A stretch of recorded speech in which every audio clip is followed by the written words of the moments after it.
Hello guys, welcome to epicaswani. It's another amazing day out here.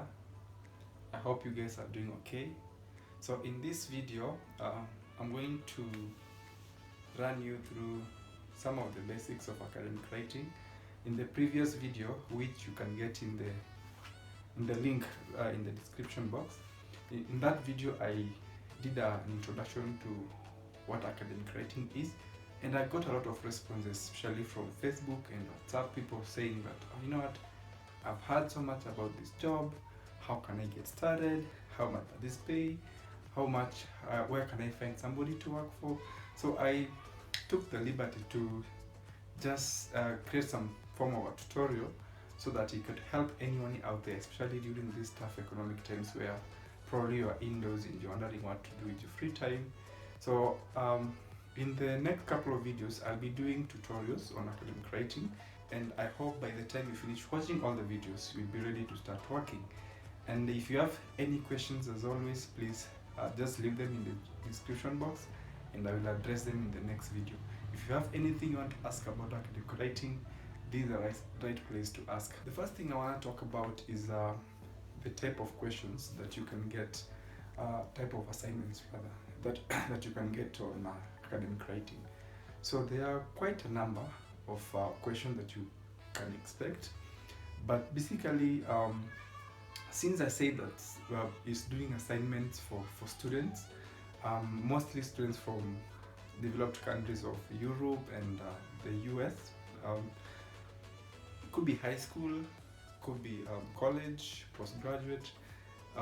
So the type of questions would be pretty much what you'd expect in a college or a high school, situation.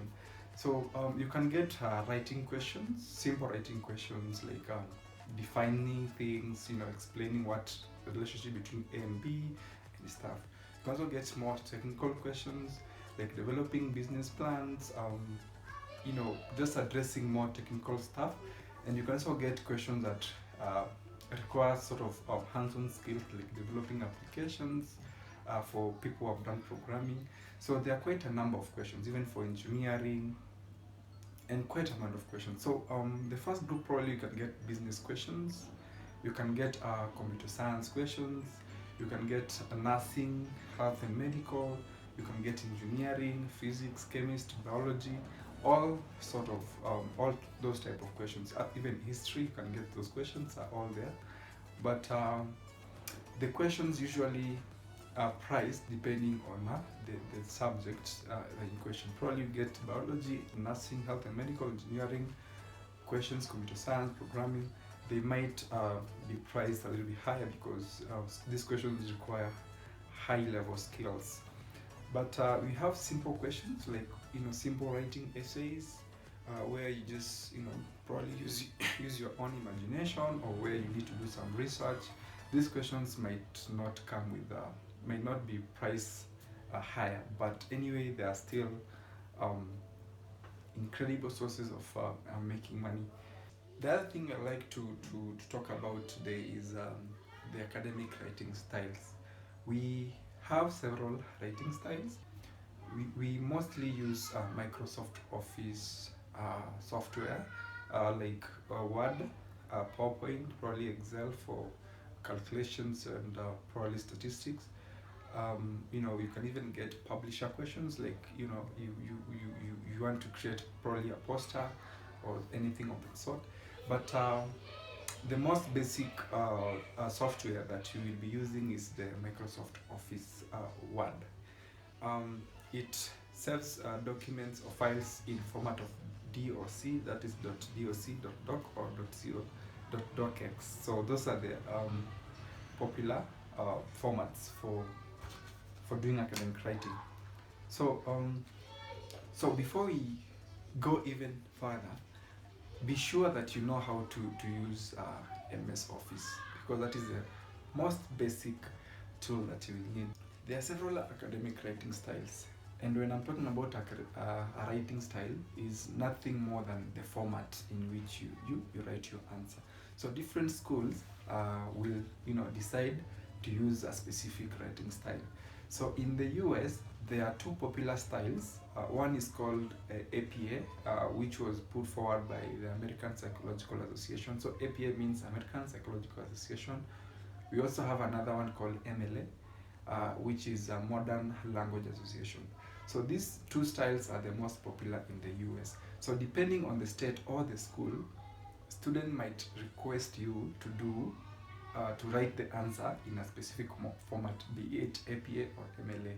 But when I'm talking about these formats, it's nothing different from the way you sort of structure your answer, the typing, the format. For those who are familiar with the Office Word, you will understand what I'm talking about. So for MLA, they require you to write using Times New Roman. The font size is usually 12. You need to have double spacing, the spacing between lines in your Microsoft Office Word. The other thing that is also unique to MLA is referencing. And I'll do another video on referencing because it's a little bit wide topic to cover. So I'll also talk about referencing in subsequent videos. So the way you reference your material. So for MLA, they want you to actually specify the page number from where you got your information. So for example, if you're reading an article written by Aswani, you need to mention Aswani and the page number, the specific page number or page numbers where you got your information. So that is for MLA. For APA, they also need you to write in double spaced, use Times New Roman, font size is 12, and for referencing in APA, they are less interested about the page number. They want to know if the material you're using is current enough, and therefore they want you to mention the year. So when you're citing a material, you will have to identify the author and the year of publication. So you see there's a little difference between the two styles. Here MLA, they're asking you, you know what, we need to see the specific page where you got your information. And APA, they want to see if material you're using is recent enough. So they'll ask you to provide the year of publication. So those are basically the two most common writing styles. But I want to emphasize that APA is more or less the default writing styles. Many schools use APA. And even if the student has not specified which style you're to use, you will use APA as the default style. So again, I will take you guys through these two styles in more in-depth, including showing a video of how it looks like using the Microsoft Office Word software, so it will be easier to understand. But as of now, if you are here and you want to know what academic writing is, I think this is a time where you go online, do some research, understand what MLA is, what APA is. But like I said before, it's not like rocket science. It's really simple. It's just how you write your answer, you know. This MLA wants you to write in this format and APA wants you to write in this format. But between the two, the greatest difference is how you reference material. And I'll talk about referencing later on, not in this video probably, but in the subsequent videos I'll be able to talk about referencing, because I think it's really one of those important things when you're doing research. Besides APA and MLA, we also have Harvard styles, Harvard writing style, Harvard from the Harvard University.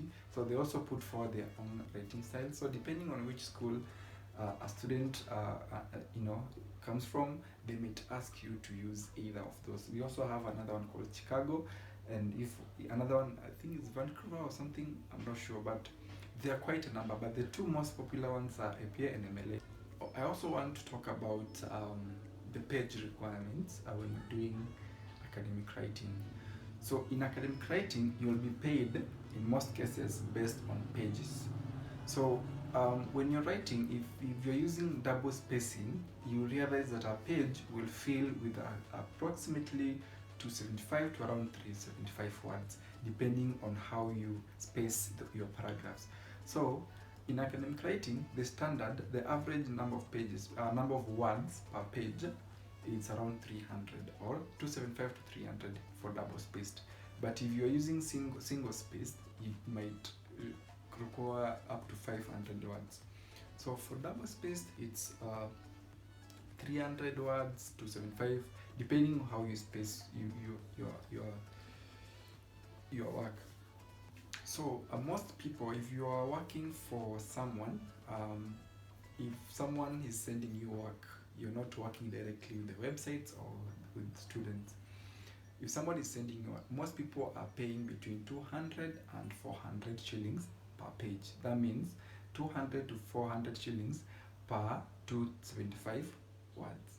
So again, this depends on so many things. Like I said in the first video, it depends with how much the person who's sending work is getting paid per question, their profit margins. Some people might want to retain a huge amount of money for every question, so they might want to pay you less.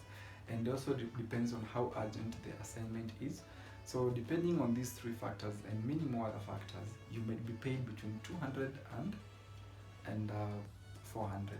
But the most common is 250 and 300 shillings per page.